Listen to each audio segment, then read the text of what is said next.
अलबेलापुर मणिका नदी के मोड़ पर बसा एक पुराना और शांत कस्बा था। यहाँ के पुराने हवेली नुमा घरों के बीच एक धनी व्यापारी श्रीमान देवराज का घर भी था। देवराज अपनी पत्नी मीना और अपनी दो बेटियों, बड़ी बेटी सारा जो 22 वर्ष की थी और छोटी बेटी रिया जो 18 वर्ष की थी, के साथ सुखमय जीवन व्यतीत कर रहे थे। उनका व्यवसाय अनाज और तेल मिलों से खूब फलता फूलता था, जिससे उन्हें अच्छी आमदनी होती थी। फिर भी उनका घर आडंबरों से दूर सादगी भरा था। मीना ने कभी दिखावे को प्रोत्साहन नहीं दिया। फसल के मौसम के बाद देवराज ने सारा को अपने पास बैठाकर बात शुरू की। बेटी, तुम्हारे लिए एक बहुत अच्छा रिश्ता आया है। पास के गांव अमनपुर के कपड़ा व्यापारी श्रीमान नयन शर्मा का बेटा विशाल। उनके पास बड़ा घर है, बहुत सारी जमीन है और सारी सुख सुविधाएं हैं। तुम्हारी क्या राय है? अगर तुम कहो तो मैं रिश्ता पक्का कर दूं। जैसी आपकी इच्छा पिताजी। आप जहां मेरा विवाह कर देंगे मैं वहीं चली जाऊंगी। सारा मन ही मन एक बड़े घर और धनी परिवार के रिश्ते के बारे में सुनकर बहुत खुश हो रही थी। वह बचपन से ही यह सोचकर परेशान रहती थी कि क्या उसे दूसरे घर में भी ऐसा ही ऐशो आराम मिलेगा। लेकिन भगवान का एहसान था कि उसे मायका और ससुराल दोनों ही खाते पीते घर मिले थे। देवराज यह बात अच्छे से जानते थे। अब देवराज अपनी छोटी बेटी रिया से बात करता है। बेटा, मेरे पास तुम्हारे लिए भी एक अच्छा रिश्ता आया है। तुम्हें याद है हमारे श्रीमान वर्मा जी जो राजा के यहाँ कोषाध्यक्ष का काम करते हैं, उनका बेटा करण अभी अभी शहर से पढ़ाई करके आया है। उन्होंने मुझे खुद बुलाया था। उन्हें तुम बहुत पसंद हो। वे तुमसे अपने बेटे के रिश्ते की बात करना चाहते हैं। पिताजी, मैं गांव के एक साधारण किसान के बेटे अर्जुन से प्रेम करती हूँ और उसी से विवाह करना चाहती हूँ। ये तुम क्या कह रही हो? वह अर्जुन जिसके घर 2 वक्त का भोजन भी मुश्किल से पकता है, मैं तुम्हें उस घर में कैसे ब्याह दूं? अरे, मेरी भी तो कोई इज्जत है कि नहीं? देवराज की तेज आवाज सुनकर मीना बोली। क्या हो गया जी? ऐसे क्यों चिल्ला रहे हैं? अरे, सुन रही हो अपनी बेटी की बात? यह उस गरीब अर्जुन से विवाह करने की बात कर रही है। यह आप क्या कह रहे हैं? अर्जुन, और वह भी इस हवेली का दामाद बनेगा? बस यही दिन देखना बाकी रह गया था क्या? मैं इसका रिश्ता पक्का करके आता हूँ। अरे, इतने अच्छे घर से रिश्ता आया है और इन्हें रिश्ते को ठोकर मारनी है। नहीं बेटा, अच्छे रिश्तों को ठोकर नहीं मारते, किस्मत से मिलते हैं आजकल रिश्ते। वह देखो, नेहा की बेटी पूरे 25 साल की हो गई है, आज तक ब्याह नहीं हुआ। उसको भी शुरू में कोई लड़का पसंद नहीं आया। जब समय था उसने पसंद नहीं किया, आज उसको कोई पूछने नहीं आता। क्या तुम भी यही चाहती हो कि तुम भी उसी की तरह बिन ब्याही रह जाओ? माँ, मैं किसी में कोई कमी नहीं निकाल रही, बस पिताजी को समझाने की कोशिश कर रही हूँ। मैं जिससे प्रेम करूंगी वही दुनिया का सबसे बड़ा धनवान होगा मेरे लिए। आप बात को समझने की कोशिश कीजिए। माँ, आप पिताजी को समझाइए। मीना ने देवराज की ओर देखा, जो गुस्से से अभी भी रिया को घूर रहे थे। मीना के दिल में ख्याल आया कि कहीं रिया भी वही न कर दे जो सुनीता की बेटी ने किया था। उसे ऐसा होने से रोकना था। ऐ जी, हम लोग बचपन से अपनी दोनों बेटियों को इतना प्यार देते आए हैं। मेरा मन ऐसा हो रहा है जैसे हम अपनी बेटी के साथ गलत तो नहीं कर रहे हैं। मीना, वही तो मैं सोच रहा हूँ। हमारी बड़ी बेटी बड़े घर की बहू बनने वाली है। यदि छोटी बेटी किसी गरीब घर में ब्याह दी तो लोग हमें तरह तरह की बातें कहेंगे। बेटी अमीर घर में जाए या गरीब घर में, तकदीर अपनी ही लेकर जाती है। आप दोनों को आशीर्वाद दीजिए और दोनों का विवाह तय कर दीजिए। तो तुम ये कह रही हो कि मैं रिया का विवाह अर्जुन से ही तय कर दूं? हाँ जी, अगर हमारी बेटी की किस्मत में धनवान होना लिखा होगा तो एक दिन वह भी धनवान बन जाएगी। तुम ठीक कह रही हो मीना। हमें भी रिया को किस्मत के भरोसे छोड़ देना चाहिए। हमने तो दोनों बच्चों के हमेशा सारे शौक और उनकी हसरतें पूरी की हैं। अब यह फैसला भी रिया का ही होना चाहिए। देवराज और मीना दोनों बेटियों का विवाह करा देते हैं। विवाह के बाद सारा एक बड़े से घर में जाती है और रिया एक छोटी सी झोपड़ी में जाती है। दोनों बहनों का घर आमने सामने था, बीच में बस एक छोटी सी नदी थी। एक दिन सारा अपने घर की छत से रिया का छोटा सा घर देख रही थी। देख रहे हो, इस झोपड़ी में रिया कैसे पड़ी हुई है। यदि पिताजी की बात मान ली होती तो आज यह दिन नहीं देखना पड़ता। हाँ, तुम सही कह रही हो। यह अर्जुन भी ना राजा के यहाँ छोटे मोटे काम करता है, बदले में महाराज उसको एक दो समय की रोटी दे देते हैं। अब इससे कितना ही घर चलेगा। तुम देखना, एक दिन रिया को अपनी गलती का एहसास होगा। अब बताओ, आज तुम्हारे लिए किस रंग की साड़ी लानी है? कल ही हमारा विवाह हुआ है। पिताजी ने और आपके परिवार ने मुझे इतनी साड़ियां दी हैं। अब क्या आवश्यकता है साड़ी की? अरे, आवश्यकता है, बिल्कुल है। मैं चाहता हूं जब भी मैं घर के अंदर आऊं तुम्हारे लिए कुछ कीमती उपहार लेकर आऊं। विशाल की बातें सुनकर सारा मन ही मन बहुत खुश हो रही थी। वहीं दूसरी तरफ अर्जुन और रिया अपने घर के अंदर बैठे हुए थे। अर्जुन की माँ शांति चूल्हे पर खाना पका रही थी।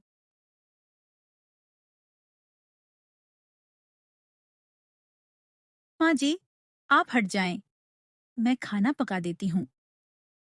अरे बिटिया, तू नई दुल्हन है, तू खाना कैसे पकाएगी? दुल्हन नहीं हूँ माँ, मैं आपकी बेटी हूँ और बेटियों के सामने माँ काम नहीं करती। बेटा, तुम बड़े घर की बेटी हो, तुमको यह चूल्हे पर खाना पकाना कहाँ आता होगा? तुम्हारे घर में तो वह होता है ना, स्टोव और खाना पकाने वाली भी। माँ जी, मैंने कभी चूल्हे पे खाना तो नहीं पकाया है, परंतु इतना पता है, जब तक जिंदा हूँ आप मेरे सामने कोई काम नहीं करेंगी। लोग कहते हैं बड़े घरों की बेटी बिगड़ी हुई होती है। मेरे अर्जुन की तो किस्मत ही पलट गई, जो इतनी अच्छी बहू घर में आई है। तभी अर्जुन वहां आता है।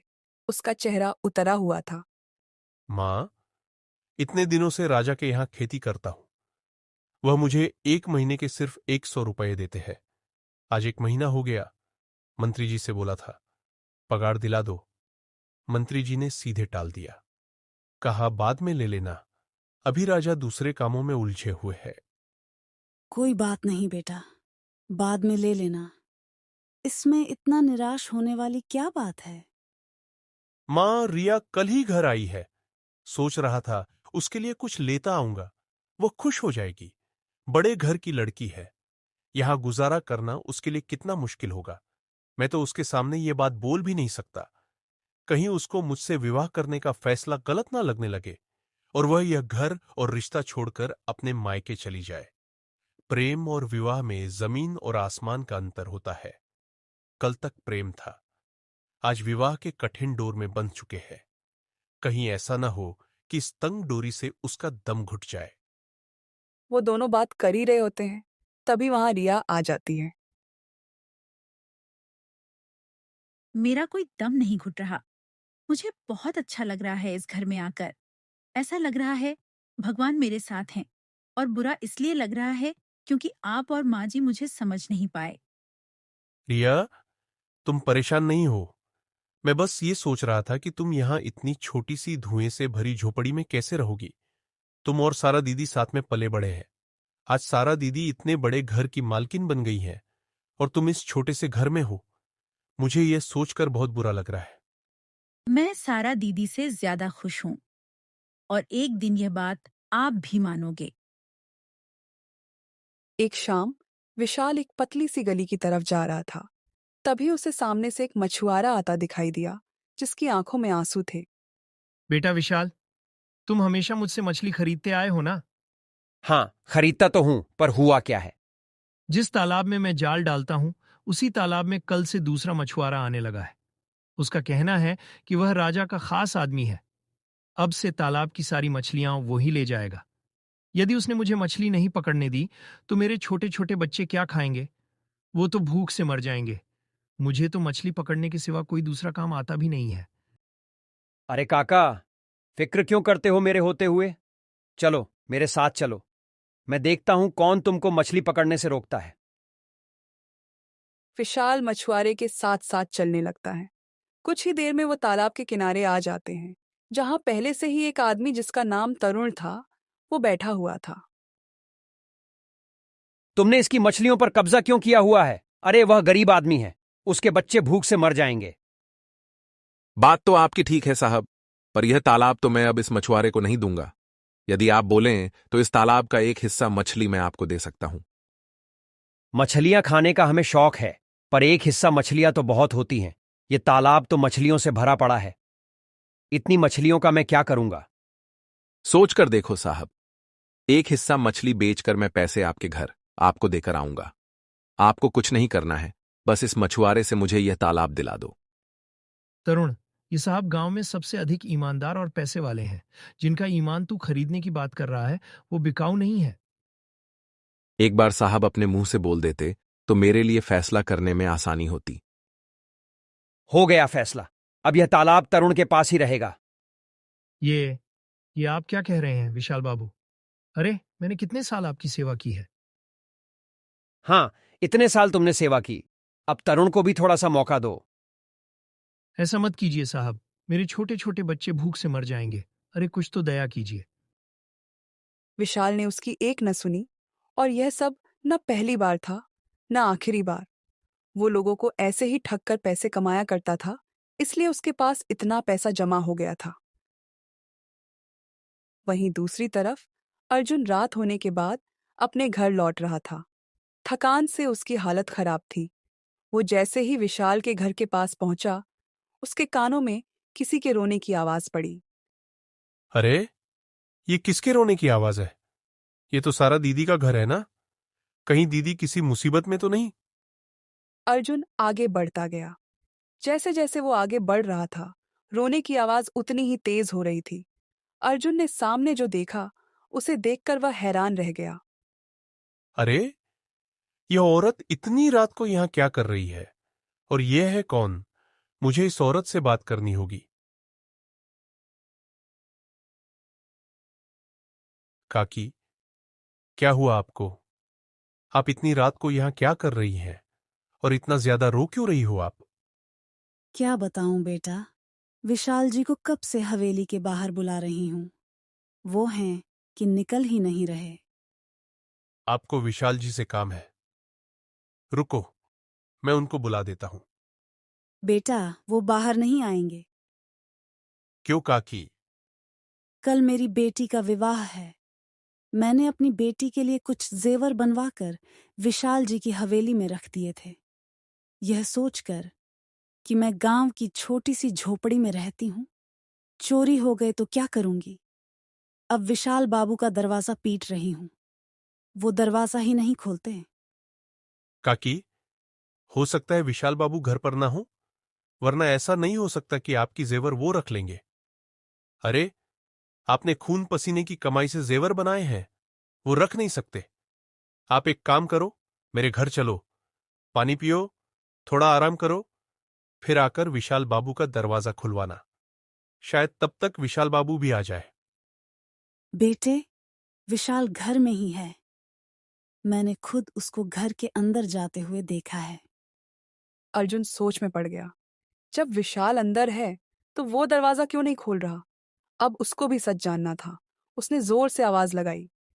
विशाल बाबू, ओ विशाल बाबू, जरा दरवाजा खोलो। हवेली के बाहर आपसे मिलने कोई आया है। विशाल के कानों में अर्जुन की आवाज पड़ी, तो वह सारा से बोला। मेरी हवेली की चौखट पे तुम्हारा गरीब जीजा क्या कर रहा है? कहीं आज फिर से तो उसके घर में आटा खत्म नहीं हो गया, जो मुंह उठाकर यहां चला आया? सच बोलूं तो मुझे ये गरीब लोग कुछ ज्यादा पसंद नहीं है। घर में जरा सी तंगी हुई नहीं कि कटोरा उठाया और अमीर रिश्तेदारों के घर चल देते हैं मांगने। अरे भाई, अमीर लोग तो दिन रात मेहनत करते हैं, तब जाकर यहां तक पहुंचते हैं। तुम गरीब लोगों की तरह नहीं, जो बस घरों में पड़े रहते हैं, काम के न काज के, दुश्मन अनाज के। उसकी बातें सुनकर सारा को थोड़ा अजीब तो लगा, क्योंकि वह उसकी बहन का पति था, पर उसको भी गरीब लोगों से कोई खास लगाव नहीं था। अर्जुन, आपको तो क्या, घर में किसी को पसंद नहीं है। पिताजी ने तो रिया को बहुत डांटा भी था और माँ ने भी बहुत समझाया था रिया को, पर वो नादान है, कुछ समझ ही नहीं, और इस भूखे नंगे के घर आकर बैठ गई। इन लोगों ने शादी में रिया को एक साड़ी तक नहीं दी। मुझे तो यह समझ नहीं आ रहा, रिया उस झोपड़ी में कैसे रह रही है। किसी अमीर के घर में उसने शादी की होती तो आज वह हमारी चौखट पर नहीं आता। मुझे तो यह सोच सोचकर चिंता हो रही है। हम दोनों बहनों का घर नदी के किनारे ही है, अब इन लोगों का आना जाना लगा ही रहेगा। चलो तुम यहीं रुको, मैं उस भिखारी को मना करके आता हूं। अरे, एक बार देने से कमी तो नहीं आएगी हमारी हवेली में, मगर चिंता इस बात की है कि उसको आदत बन जाएगी, जो हमारे लिए बहुत हानिकारक होगा। आप मना कर दीजिए, तब तक मैं आपके लिए पकौड़े बनाकर लाती हूँ। विशाल घर से बाहर निकला तो अर्जुन के साथ बूढ़ी काकी को देखकर चौंक गया। उसने मन में सोचा, अरे, मैंने तो सोचा था यह बूढ़ी औरत अब तक जा चुकी होगी, परंतु यह तो अभी भी यहीं खड़ी हुई है। अब मैं क्या करूं? इस अर्जुन को यदि सच्चाई का पता लग गया ना, तो यह देवराज जी को मेरी सच्चाई बता देगा और देवराज के नजरों में मैं हमेशा के लिए गिर जाऊंगा। देवराज जी बहुत ही नेक आदमी हैं। अरे, क्या हुआ विशाल बाबू? हवेली का दरवाजा क्यों नहीं खोल रहे थे? वो क्या है ना कि मैं नहा रहा था। अब नई नवेली दुल्हन है घर में, अब वो तो हवेली का दरवाजा नहीं खोल सकती ना। आप नहा रहे थे, पर आपके बाल तो मुझे सूखे सूखे लग रहे हैं। वो मैं नहाने जा ही रहा था, गया नहीं था। अब नई नई पत्नी है तो उससे बात करने में देरी तो हो ही जाती है। तुम्हारी तरह तो नहीं है ना कि सुबह होते ही काम पर निकल गए और अब रात हो गई तब लौट रहे हैं। अर्जुन समझ चुका था कि विशाल उसे नीचा दिखाने की कोशिश कर रहा है। उसने मन में सोचा, इससे पहले कि यह मुझे खरी खोटी सुनाए, मुझे काकी के जेवर के बारे में बात करनी चाहिए। विशाल बाबू, काकी कह रही थी कि इन्होंने अपनी बेटी के विवाह के लिए जो जेवर बनवाया था वो आपकी तिजोरी में रखा है। अरे नहीं तो, ऐसा कुछ भी नहीं है। क्यों रे बुढ़िया, तूने मुझे अपना जेवर कब दिया रखने के लिए? विशाल बाबू, उस दिन जब तारा के घर में चोरी हुई थी, तब आप ही वहां हमारे घर आए थे और कहा था, आगे से किसी का जेवर चोरी नहीं होगा, इसलिए मैं अपना जेवर आपकी हवेली की तिजोरी में रख दूं। और कल जब मेरी बेटी का विवाह है, मैं जेवर लेने आई हूं तो आपने मुझे ही झूठा बना दिया। मुझे लगता है यह कोई पागल औरत है। भला कोई अपना जेवर दूसरे की तिजोरी में रखता है क्या? भगवान के कहर से डर विशाल बाबू, तू एक माँ की हाय ले रहा है। इससे पहले कि तुमको धक्के मार के इस हवेली से बाहर फेंक दूं, चली जाओ यहां से। अरे, भीख मांगने आई हो तो बोलो ना, विशाल बाबू अपनी दौलत तुम पर लुटा देगा। पर झूठा इल्जाम लगाया तो अंजाम भयानक होगा, समझी? इतना बोलकर विशाल ने हवेली का दरवाजा बंद कर लिया। बूढ़ी औरत वहीं खड़ी रोती रही। अर्जुन उसको देखकर बहुत दुखी हो रहा था, परंतु वो कुछ नहीं कर सकता था। न जाने क्या था उस बूढ़ी औरत के आंसुओं में, जिसमें अर्जुन को सच्चाई नजर आ रही थी। काकी, आप परेशान मत होइए और घर जाइए। जो होना था हो गया, उसको बदल नहीं सकते। बेटा, कल मेरी बेटी की बारात आएगी। अगर मैंने शादी में गहने नहीं दिए तो कहीं बारात वापस न चली जाए। बेटी से डर नहीं लगता, बेटी के भाग्य से लगता है। अगर बेटी की बारात वापस चली गई तो मैं मर ही जाऊंगी। विवाह जेवर पर ही तय हुआ है। वो दोनों बात कर ही रहे थे, तभी उनके कानों में रिया की आवाज पड़ी। बारात वापस नहीं जाएगी काकी, और रही बात गहनों की, तो वो भी आपको मिल जाएंगे। रिया की आवाज सुनकर अर्जुन और बुढ़िया ने सामने देखा, जहां रिया खड़ी हुई थी। रिया, तुम यहां क्या कर रही हो? मैं आपको देखने घर से निकली थी तो आप यहीं मिल गए। माफ करना, मैंने आपकी और काकी की बातें सुन ली। अर्जुन घबरा गया। वो मन में सोचने लगा, कहीं रिया को विशाल की सच्चाई का पता तो नहीं लग गया ना? ऐसा हुआ तो वो टूट जाएगी। उसकी बहन का पति कितना घटिया काम करता है। रिया, कौन सी बात सुनी तुमने हमारी?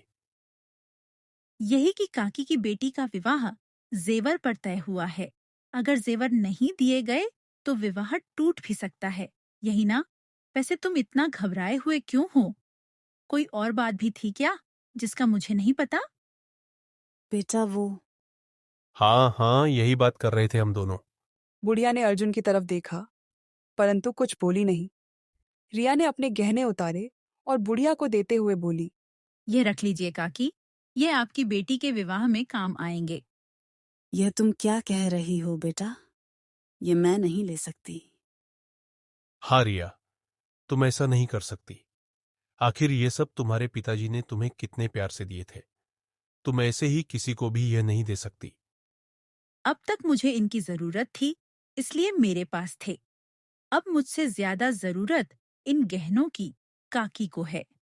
और रही पिताजी की बात, तो जब उनको पता लगेगा ना इन गहनों ने किसी का विवाह टूटने से बचाया है, तो वह और भी ज्यादा खुश होंगे।